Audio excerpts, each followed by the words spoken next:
ఓం శ్రీ మాత్రే నమః. అమ్మవారికి నిమ్మకాయల మాల ఎందుకు వేస్తారో మీకు తెలుసా? దీని వెనుక ఉన్న అసలు రహస్యం ఇది. నిమ్మకాయల మాల ప్రాముఖ్యత ఎందుకు వేయాలి? ఇంట్లో అమ్మవారికి నిమ్మకాయల మాల వేస్తున్నారా? అయితే ఈ జాగ్రత్తలు తప్పకుండా పాటించాలి. నిమ్మకాయల మాల ప్రాముఖ్యత ఎందుకు వేయాలి? అమ్మవారి స్వరూపులైన దుర్గమ్మ, భద్రకాళి మరియు గ్రామ దేవతలకు నిమ్మకాయల మాల అంటే ఎంతో ఇష్టం. నిమ్మకాయ శక్తికి సంకేతం. మనలో ఉన్న దిష్టి, ప్రతికూల శక్తి, నెగిటివిటీ ఎనర్జీ మరియు దుష్ట ప్రభావాలను పీల్చుకునే శక్తి కేవలం నిమ్మకాయకే ఉంటుంది. అందుకే అమ్మవారిని శాంతింపజేయడానికి, మనల్ని రక్షించుకోవడానికి ఈ మాల వేస్తారు. ఎన్ని నిమ్మకాయలు వేయాలి? సాధారణంగా మీ మొక్కుబడిని బట్టి లేదా సమస్య తీవ్రతను బట్టి 11, 21, 51 లేదా 108 నిమ్మకాయలతో మాల కట్టి సమర్పిస్తారు. 108 నిమ్మకాయల మాల అత్యంత శక్తివంతమైనదిగా పరిగణించబడుతుంది. ఏ రోజు వేయాలి? శుక్రవారం సౌభాగ్యం కోసం, లక్ష్మీ కటాక్షం కోసం. మంగళవారం రాహుకాలం. ఆ రోజు రాహుకాలం ఏ సమయంలో ఉందో చూసుకొని ఆ సమయంలో దుర్గాదేవికి వేస్తే రాహు దోషాలు, పెళ్లి సంబంధాల్లో అడ్డంకులు తొలగుతాయి. ఆదివారం తీవ్రమైన దిష్టి దోషాలు, శత్రుబాధల నివారణకు. దీని వెనుక ఉన్న కథ, కారణమేంటి అంటే, పురాణాల ప్రకారం అమ్మవారు రాక్షస సంహారం చేసినప్పుడు కలిగిన ఉగ్రతను అంటే వేడిని శాంతింపజేయడానికి భక్తులు చలువ చేసే నిమ్మకాయలను మాలగా వేశారు. నిమ్మకాయలోని పులుపు అహంకారాన్ని హరిస్తుంది. అమ్మవారికి ఈ మాల వేయడం వల్ల ఆమె శాంతించి కోరిన వరాలు ఇస్తుంది. పూజా విధానం: ఎన్ని రోజులు ఉంచాలి? ఎలా వేయాలి? మచ్చలు లేని పండ్లని, పచ్చగా లేదా పసుపుగా ఉన్న స్వచ్ఛమైన నిమ్మకాయలను తీసుకోవాలి. ఎర్రటి దారంతో మాలగా కట్టి అమ్మవారికి మెడలో వేయాలి. ఎన్ని రోజులు? అమ్మవారి విగ్రహానికి వేస్తే అవి వాడిపోయే వరకు 2 లేదా 3 రోజులు ఉండవచ్చు. ఫోటోకి అయితే మరుసటి రోజే తీసేయడం మంచిది. తీసిన నిమ్మకాయలను ఏం చేయాలి? మాల తీసిన తర్వాత ఆ నిమ్మకాయలు ఎవరి పాదాలకు తగలకుండా చూడాలి. వాటిని ప్రవహించే నీటిలో, కాలువలో లేదా నదిలో కలపాలి. లేదా ఎవరూ తొక్కని చోట ఏదైనా చెట్టు మొదట్లో పోయాలి. ముఖ్య గమనిక: దేవుడి మెడలో వేసిన నిమ్మకాయలను వంటల్లో వాడకూడదు, తినకూడదు. ఎందుకంటే అవి మీలోని నెగిటివిటీ ఎనర్జీని గ్రహించి ఉంటాయి. అది మీరు కడుపుకు తీసుకున్నట్లయితే ఆ నెగిటివిటీ ఎక్కడికి పోదు, మళ్ళీ మీ పొట్టలోకి వస్తుంది. బండికి కట్టుకోవచ్చా? అమ్మవారి మెడలో వేసిన మాలలోని నిమ్మకాయలను బండికి కట్టకూడదు.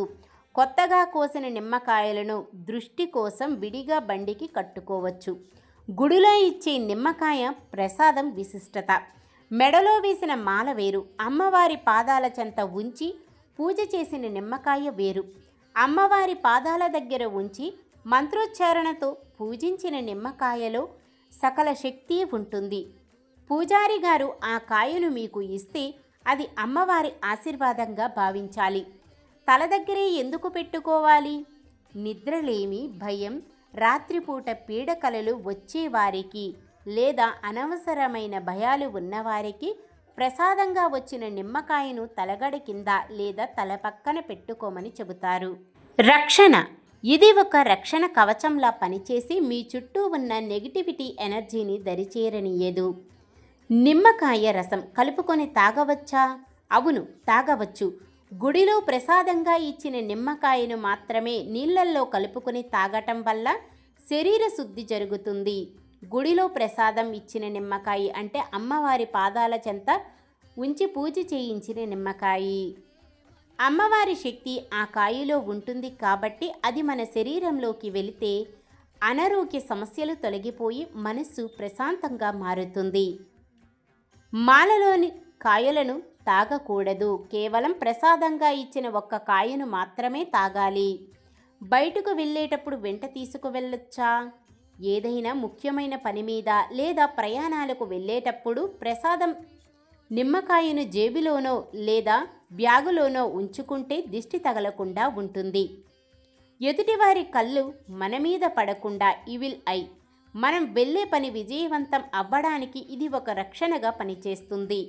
అయితే ఇంట్లో అమ్మవారికి నిమ్మకాయలు మాల వేసేటప్పుడు కొన్ని ముఖ్యమైన నియమాలు పాటించాలి. గుడిలో వేయడానికి ఇంట్లో వేయడానికి చిన్న తేడా ఉంటుంది. ఇంట్లో వేసేటప్పుడు పాటించాల్సిన నియమాలు: మచ్చలు లేని కుళ్ళిపోని తాజా నిమ్మకాయలను మాత్రమే వాడాలి. ఇంట్లో వేసేటప్పుడు సాధారణంగా 11 లేదా 21 నిమ్మకాయలతో వేయడం మంచిది. 108 అనేది గుళ్ళల్లో లేదా పెద్ద పూజలప్పుడు వేస్తారు. ఎర్రటి దారంతో మాల కట్టాలి. సూదితో కాయలను గుచ్చవచ్చు, కానీ ఆ సూది కొత్తదై ఉండాలి. వాడిన సూది మళ్ళీ వాడకూడదు, లేదా అమ్మవారికి సంబంధించినవి సపరేట్గా ఉండాలి. శుక్రవారం ఉదయం లేదా మంగళవారం రాహుకాలంలో వేయడం అత్యంత శుభప్రదం. ఇంట్లో ఎన్ని రోజులు ఉంచాలి, ఎప్పుడు తీసేయాలి, ఇది చాలా ముఖ్యం, అందరూ తెలుసుకోవలసినది. ఇంట్లో నిమ్మకాయల మాల ఒక్కరోజు లేదా గరిష్టంగా 2 రోజులు మాత్రమే ఉండాలి. కాయలు నల్లగా మారుతున్నా లేదా వాడిపోతున్నా వెంటనే తీసేయాలి, ఎందుకంటే అవి ఇంట్లోని నెగిటివిటీ ఎనర్జీని పీల్చుకుంటాయి.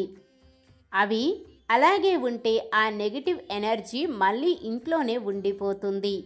ఇంట్లో అమ్మవారికి వేసిన మాలలోని నిమ్మకాయలను అస్సలు వంటల్లో వాడకూడదు, తినకూడదు. ప్రసాదంగా తెచ్చుకున్న నిమ్మకాయ ఎండిపోయినా లేదా కుళ్ళిపోయినా వెంటనే దానిని నీటిలో పారేయాలి లేదా చెట్టు కింద వేయాలి, ఎందుకంటే అది మీలోని దోషాన్ని తీసేసుకుందని అర్థం. చాలామంది నిమ్మకాయలను పారేయాలి అనుకుంటారు, కానీ అమ్మవారి పాదాల దగ్గర ఉంచిన నిమ్మకాయ మహాప్రసాదం. భయం పోవాలంటే తలకింద పెట్టుకోండి, ఆరోగ్యం కోసం ప్రసాదంగా స్వీకరించండి. విజయం కోసం బయటకు వెళ్ళేటప్పుడు వెంట తీసుకువెళ్ళండి. మాలలోని నిమ్మకాయలను దిష్టి నివారణకు వాడితే ప్రసాదం కాయను మాత్రం శక్తి కోసం వాడాలి. మంగళవారం, శుక్రవారం రోజుల్లో అమ్మవారికి నిమ్మకాయల మాల వేయడం వల్ల ఇంట్లో ఉన్న దరిద్రం, దిష్టి దోషాలు తొలగిపోతాయి. ముఖ్యంగా రాహుకాలంలో దుర్గమ్మకు 21 నిమ్మకాయల మాల వేసి చూడండి. మీ పనుల్లో ఉన్న ఆటంకాలు ఎలా తొలగిపోతాయో గుర్తుంచుకోండి. మాల తీశాక ఆ కాయలను వంటల్లో వాడకూడదు, వాటిని చెట్టు కింద మాత్రమే వేయాలి. అమ్మవారికి నిమ్మకాయల మాల వేయడం వల్ల ఇంట్లో ఉన్న చికాకులు, దిష్టి దోషాలు తొలగిపోతాయి. అయితే ఇంట్లో వేసిన మాలను కాయలు వాడిపోయే వరకు ఉంచకూడదు. ఒక్కరోజు ఉంచి తీసేయడం వల్ల ఫలితం ఎక్కువగా ఉంటుంది. అలాగే మాల తీశాక ఆ కాయలను పొరపాటును కూడా వంటల్లో వాడకండి, వాటిని ప్రకృతిలో కలిపేయండి. ఓం శ్రీ మాత్రే నమః. లోకా సమస్త సుఖినో భవంతు. ఈ వీడియో నచ్చితే మీకు ఇష్టమైన దేవతా పేరు కామెంట్లో చేయండి. మీకు ఈ వీడియో ఉపయోగపడితే లైక్ చేయండి. ఇలాంటి మరెన్నో వీడియోస్ కోసం మన ఛానల్ను సబ్స్క్రైబ్ చేసుకోండి. మన వాళ్ళు కూడా కష్టాల్లో, బాధల్లో ఉన్నారంటే ఈ చిన్న చిట్కా వారికి ఉపయోగపడుతుంది. తప్పకుండా వీడియోని షేర్ చేయండి. Thanks for watching.